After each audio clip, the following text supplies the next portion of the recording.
welcome to Tarot Sherpa. I'm Christine, and today I will be reading tarot for you from the Mermaid Tarot. So what I'm going to do today is a 4-element spread as featured by author Lisa Robertson in her book, Guide to the Mermaid Tarot. And what this is we're going to take one card from the major arcana and we're going to look at it through the lens of each one of the suits or elements of the tarot. So let us go ahead and we will begin with choosing our major arcana. So I'm going to give these guys a little shuffle.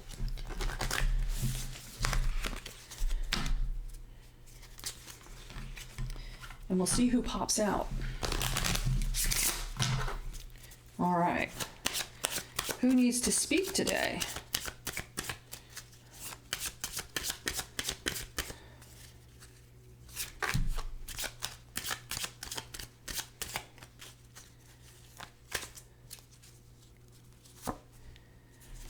All right, we're going to talk about justice. It's not the first time we've talked about justice recently. So let's see what justice has to offer us today. So let us set up our board.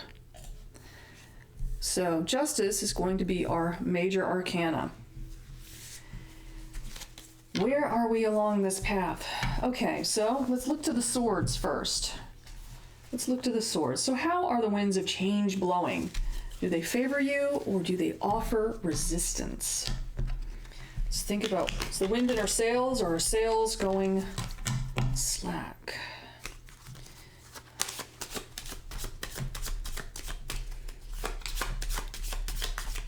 What do the swords have to tell us about justice? Now, justice could be, oh my goodness, 10 of Swords. This is an interesting coincidence because if you look at the reading I did with Morgan Greer Tarot, which I actually did this morning, it will not be posted on the same day, but check that out. And it was Justice, 10 of Swords. Okay, so thinking about justice, and it's a little hard to tell in this perspective. Are the scales, are the pans of this scale balanced? And in perspective, it's a little hard to tell, but we'd like to think that they are. We'd like to think that justice is balanced. But there's a lot of things that can interfere with justice.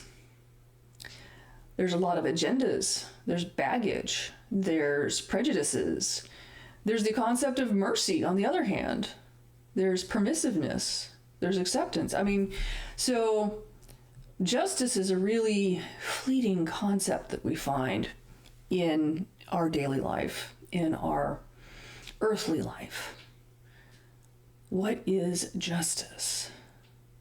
The karmic responsibility?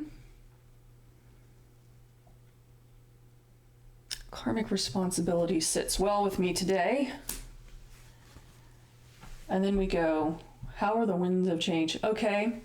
This is kind of saying that whatever justice or infraction thereof,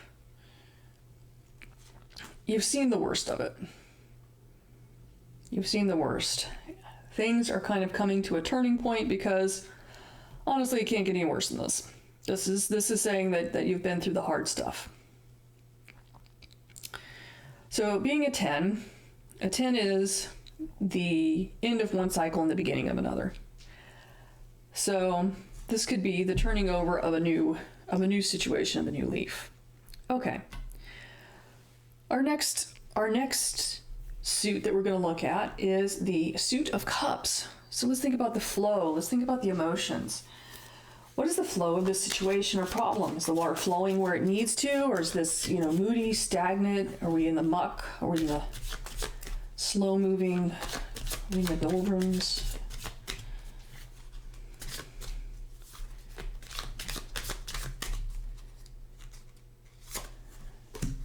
Knight of Cups. So the Knight of Cups, I always interpret Knight of Cups, well, let's not say always, there's never an always. I often will interpret the Knight of Cups as a worker of energy. So Cups is a very receptive, it's a flowing, it's a more feminine suit, but you've got the Knight of Cups who's more active. Well, how are you going to be both active and flowing? in the energy. So we have our young knight, and he's possibly scrying into this cup, trying to see, probably trying to access his intuition. But being young and male, is he focused? Is he distracted? Not just men. Women are distracted too, especially when they're young. But, I'm not here to pick on anybody. So,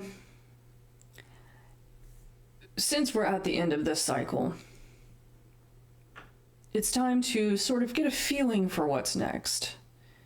It's time to kind of look into the future. If you look really closely, he's looking into his cup there. It's time to get intuitive. It's time to use that energy to think about what's coming next, because this whatever this is, it's over. It's over. So, coming into a new energy, maybe try and decide what you want that energy to be. Kind of feeling your way through this process, this feeling. Okay. Card 4 is going to be our Pentacles. So we're going to look at what is going on in the material world. What is the foundation? What is the basis? What's keeping you steady? Where are your commitments?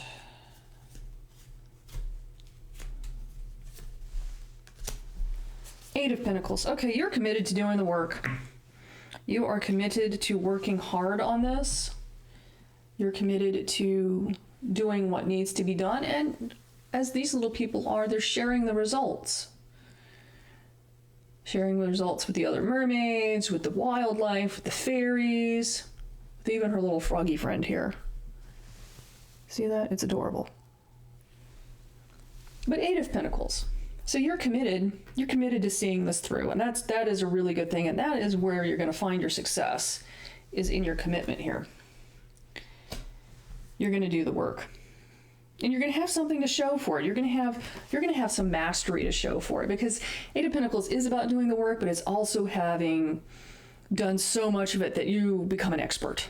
You're going to be really good at getting through situations like this. Could be a lot of different things. Could be that you don't feel like you were graded fairly on a paper at school, or that your project at work wasn't evaluated appropriately, or even something in your home life. You feel like you've been done unfairly, or you're searching for some fairness, and it looks like you're committed to this. You're gonna find it. Okay. Fire, our Ace of Wands here, our wands. So Lisa says that fire can burn with resolve or burn with anger. So how is your fire burning? Where's your burn? Are you passionate about a new beginning, or are you just cheesed about how this justice thing's going for you? Could be balanced. You could be having this could have been a favorable ending for you, and I'm certainly seeing that whatever it is, you're moving on from it. Where do we want to go? Top. Four of Wands. All right, so we have a nice cozy scene here. I love this card. If you watched my review of this card, it kind of interestingly points out it's the merman with the land-dwelling lady here.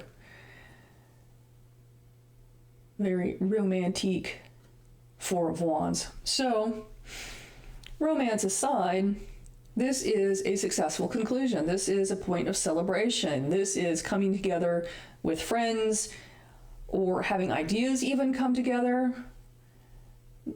And, all of this hard work, this is the idea that it pays off. That you get this kind of like happy ending here. It's very stable. Fours are very stable cards. There's a certain amount of comfort. There's a certain amount of room to grow, but you've gotten to a stage. You'll get to a stage where the energy is going to be very, very stable. It's going to be very balanced. And it's going to be exciting. There's a certain amount of excitement that goes along with wands because it's the fire suit.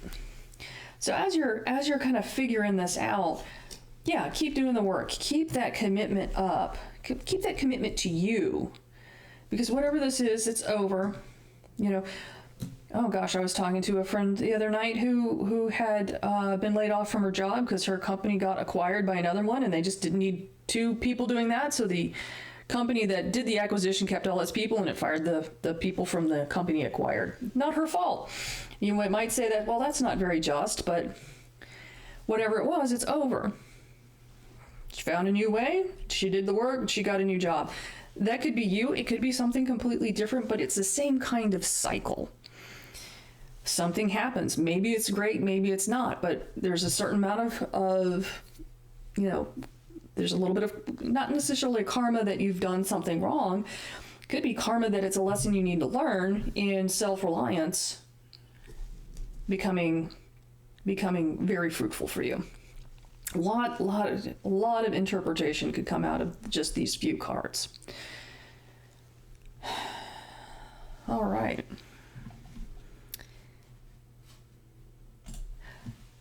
So I hope this reading helped you. If nothing else, if you happen to be a tarot reader, it can illustrate how using different suits for different positions in a spread can develop a spread for you, develop an idea in your spread, elaborate on something. Even if you're using a separate deck to clarify your readings, just separating out one of the suits to see, hey, how do I get energy put back into this project, or how do I need to look at something, or what is my logic, what's my emotions, what's my motivations, or where do I need to put those things to get a manifestation? What am I really trying to manifest? You can answer all of those kinds of questions just looking to the different suits in your deck. And that's what we've done here. And I think if you were looking for a good for whoever reading, that this actually is so broad it could really fit for anybody. Anybody can benefit from, hey, know when it's over, look ahead, stay committed, and you'll be successful ultimately. Which is kind of the justice we do want. We want to know if things go sideways, that we can work our way through it and still be successful. So not a bad use of justice, not a misuse of justice, just an idea that trying to find balance takes some effort on our part. Okay? I hope this reading has helped you. Thank you for watching. Bye for now.